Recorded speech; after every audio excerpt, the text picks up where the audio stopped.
Les femmes élues locales maires du Cameroun se sont convergées à Banganté à la faveur du comité de pilotage du projet futuriste dénommé Énergie durable dans les villes gérées par les femmes maires au Cameroun. Les femmes ont saisi cette occasion pour transmettre l'appel à candidature demandant à Paul Biya d'être leur candidat aux prochaines élections présidentielles.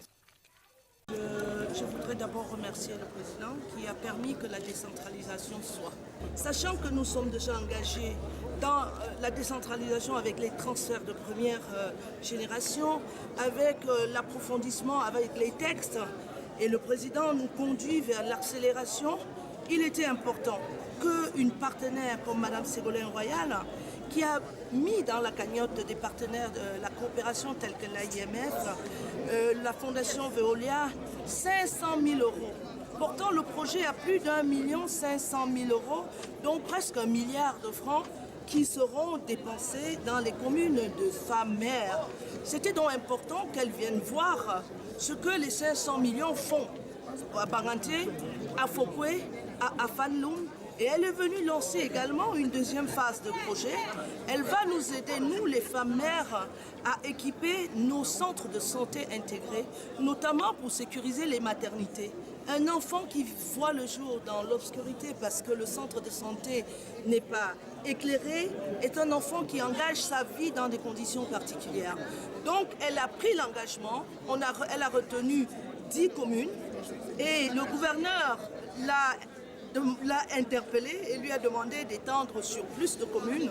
Mais nous allons commencer avec elle, avec 10 communes pilotes, sur la sécurisation des femmes et des jeunes filles par l'équipement des centres de santé et maternités en énergie renouvelable.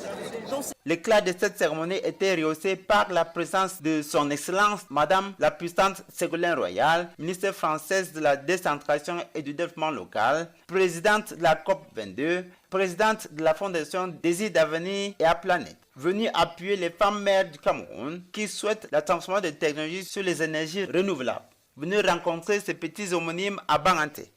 Elle a en outre décrié le fait que l'Afrique est victime du réchauffement climatique, dont certaines conséquences sont la disparition du lac Tchad, le déplacement massif des populations dû à la sécheresse. Il y a un projet qui a été mis en place pendant la conférence de Paris